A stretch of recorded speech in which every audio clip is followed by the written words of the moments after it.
はい、皆さんこんにちは、花見です。今日の花見チャンネルはシリーズでお送りしています、朝鮮王朝の王様、今日は24代王の本尊について解説をしていきたいと思います。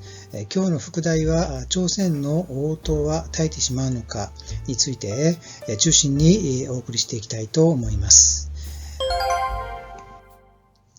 はい、それではまず本尊の即位から話を進めていきたいと思います。前回の動画にもありましたけども、こちらの순조、それからヒョミョンセジャですね。この순조が23代の王様だったんですけども、このセジャ、自分の後継ぎに全ての全権を渡していきます。これを代理チョンジョンと言いまして、ヒョミョンセジャーがこの政治を行っていくようになるんですけども、22歳でこの若さで死んでしまうんですね。それによってヒョミョンセジャーにはホンジョンという息子が、セジャーがいました。スンジョからしたらは世孫なんですけども、スンジョが退位、亡くなることによって自動的に本尊が即位していくというような形になっていきます。その当時本尊が8歳であったんですね。この8歳で王様に即位するということで、朝鮮王朝においては最年少、一番若いその年齢で即位するということになっていきます。それから本尊の特徴として、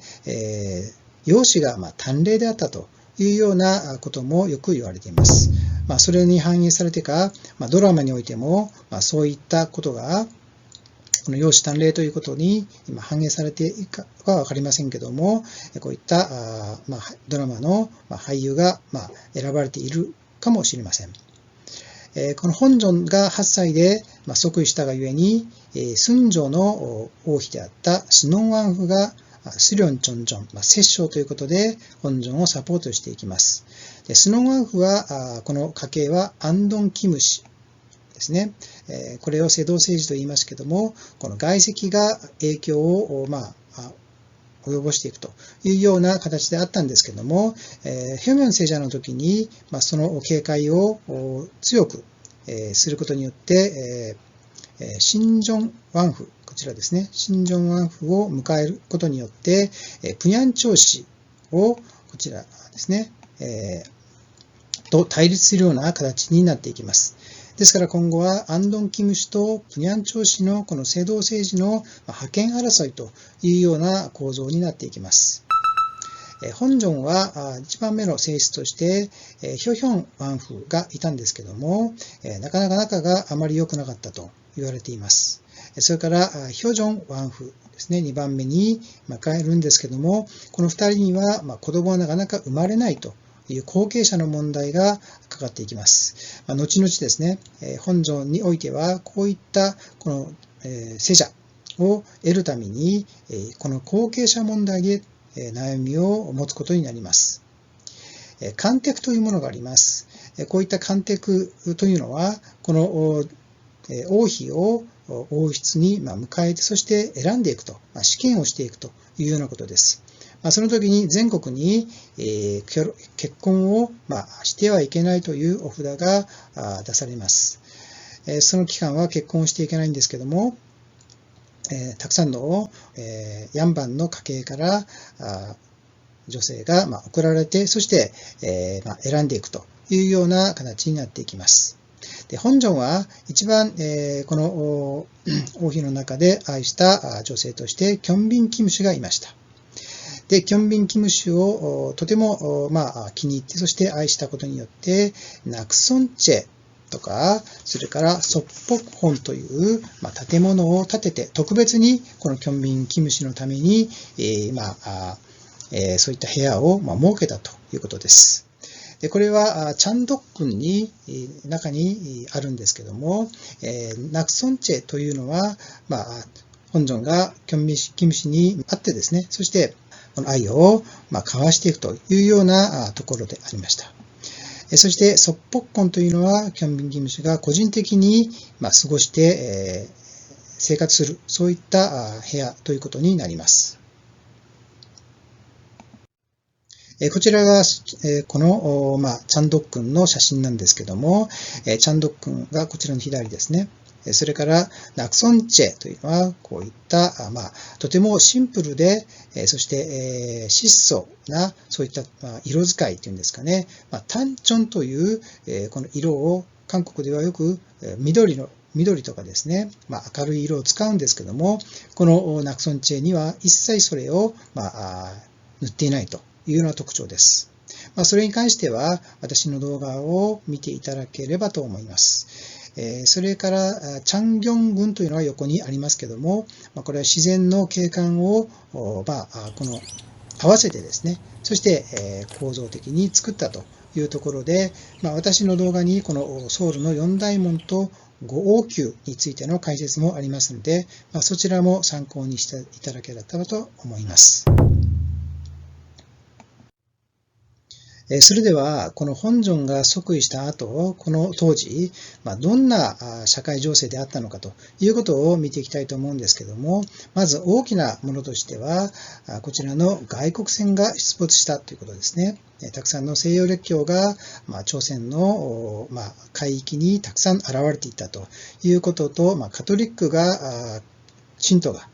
弾圧されていたという内容です。で、まず、この押さえておかなければならないのは、流民の増加ということなんですね。これは重い税だったりとか、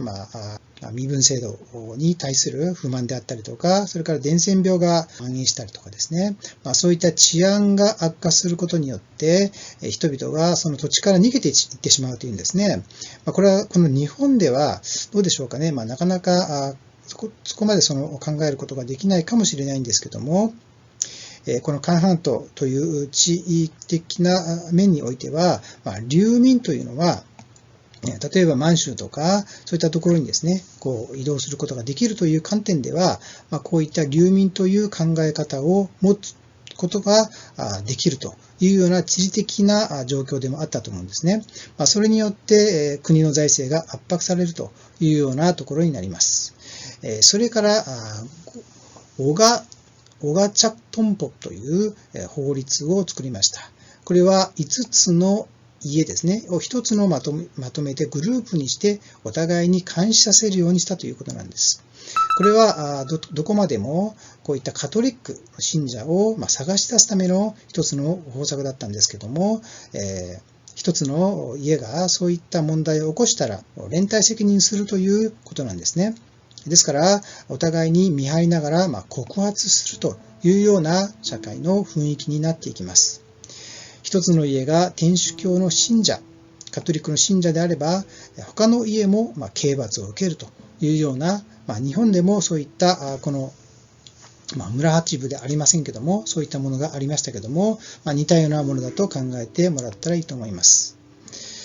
そして1839年にこの大きな迫害がありました。これをキエ迫害と言いますけども、フランスの神父がこの朝鮮の北の方からですね、川を渡ってそして入ってきたということで、こういった天主教の信者を含めてですね、フランスの神父が3人が処刑されるという事件がありました。これによってフランスの艦隊が朝鮮に責任を追及していくというようなところにもなっていくんですけども、この朝廷ではこの天主教の禁止の教書を出したと。要するに天主教を信じてはいけないと禁止令を出したということですね。実際ながらこのローマでは朝鮮教区は認めてですね、そして独立させたというような立場に立っていました。それから1849年には平壌迫害というものが起こりました。これはマカオに留学していたキム・デゴン、こちらのキム・デゴンはもう神父としての立場にあったんですけども、朝鮮においては初めてのこの神父ということがあったんですけども、このキム・デゴンも処刑されるというような事件が起こったということですね。これは平壌迫害ということで、2つの大きな迫害によってカトリックを弾圧していくということになっていきます。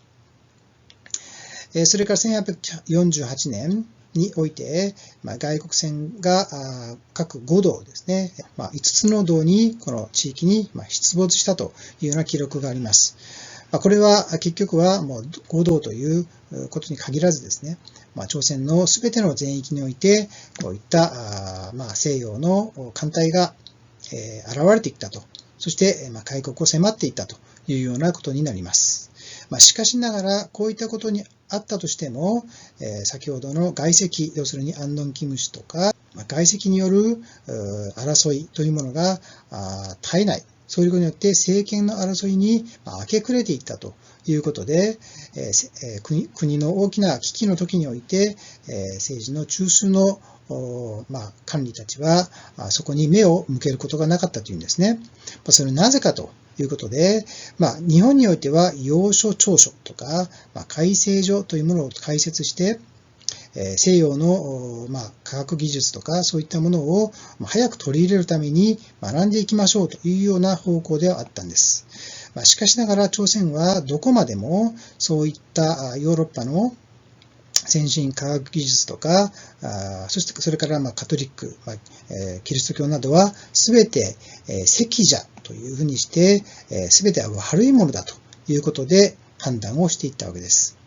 朝鮮に限らず、高麗もそうですけども、一つの国境があれば、それ以外のものは全て排斥するというような風土があります。日本はどちらかというと、仏教、神道、それから、キリスト教は迫害されましたけども、しかしながらそういった西洋の文化というものは受け入れようということで、融合するところがあると思うんですけども、朝鮮というのはどちらかというと、一つの国が認めたもの以外は全て悪いものだとして、この排斥する部分があると思われます。本尊の政治ということなんですけども、本尊もどちらかというと王権強化に乗り出してアンドンキム氏を牽制しながら人事を実行していきました。そういったことを考えると、チョンジョですね、本尊のひいおじさんに当たるんですけども、チョンジョをとても尊敬していたということで、チョンジョの政治というものを学ぼうとしていたとも言われています。それからチョンジョの血筋をやっぱり受けているので、そういった気質も少なからず持っていたんではないかということですね。チョンジョが実施したチョンギョンギョンというですね、こういった側近の部隊を作ったように、本尊もチョンユンチョンという警備ですね、軍隊を特別に作ろうとしていたと。それからナクソンチェ、先ほど私が説明したナクソンチェも、これは個人的に作ったとも言われてはいますけども、実際にはキュジャン学というチョンジョが始めたものをとても手本にして、そして作ったとも言われています。先ほども言いましたけども、ナクソンチェを見ると、一切この色を使っていないというんですね。こちらのタンチョンというのがありますけども、こちらもこの私の動画に載せてありますので、一度ご覧になっていただきたいと思います。タンチョンというこの緑色なような色ですね。こういったものを塗らないで、本当にこの木のままのですね、色として残しているというぐらいに、とてもその質素、倹約というものを重んじたとも言われています。で、よくですね、韓国の部屋、サランチェというのが出てきます。で、これはサランチェというのは、客間を兼ねた主人の書斎として使う部屋ということなんです。ですから、男性がよく使う部屋としてサランチェと言います。それから、アンチェというものがあります。このアンチェというものは、こちらですね。アンチェというのは、もやだったり、それから居間ということで、どちらかというと、女性が使う。そういった部屋をアンチェというふうに考えていただきたいと思います。こういったものを兼ね備えたものとして、本尊はナクソンチェを作ったということなんですね。しかしながらこの本尊が23歳で亡くなってしまうんですね。その原因としてよく言われているのが、聖者をですね、本尊の後継者を何とか作らなければならないということで、側近たちが漢方をたくさん服用させたというんですね。で、漢方を服用することを韓国では補薬といって補う薬ですね、たくさん飲まないといけないというようなことで健康を維持したりとか、それからこの子供を産むためにですね、こういったものを服用するんですけども、特にこの鹿がいいというんですね。鹿というのは繁殖性がとてもある、そういった動物であるがゆえに、鹿のこの角をですね、鹿の角を乾かして作って、そして競争台として作るところがあります。こちらですね。特にこの本尊の時は、キアンクンシタンというふうにして、漢字でありますけども、六条君子湯というんでしょうかね、日本語で。これを特に服用してですね、1000回も飲んだと言われています。ただこれがですね、健康に良いばかりか、とても飲みすぎて、これが漢方の副作用を起こして、そして、体を痛めてしまったということに言われています。なんとかですね、キョンビンキム氏との間においても、後継者を設けたいというふうには思っていたと思うんですけども、それが叶わず23歳で、結局は亡くなってしまいます。寸城においては、ヒョミョンセジャ1人しか息子がいなかった。ヒョミョンセジャにおいても早く亡くなってしまった本尊がいましたけども、本尊ということで、本尊が息子がいなかった中において亡くなってしまうので、結局はこの応答が絶えてしまうというような現象になっていきます。この後ですね、実際に朝鮮王朝の応答が絶えてしまうのかどうかということについては次回の動画に回していきたいと思います。はい、今日は24大王の本尊について解説をいたしました。いよいよ後半の最後の段階になってきました。最後まで今日ご視聴いただきましてありがとうございます。ファナンチャンネルではこのように韓国や朝鮮の文化や歴史について解説したり、現地の史跡などを回って、そして動画で配信をしております。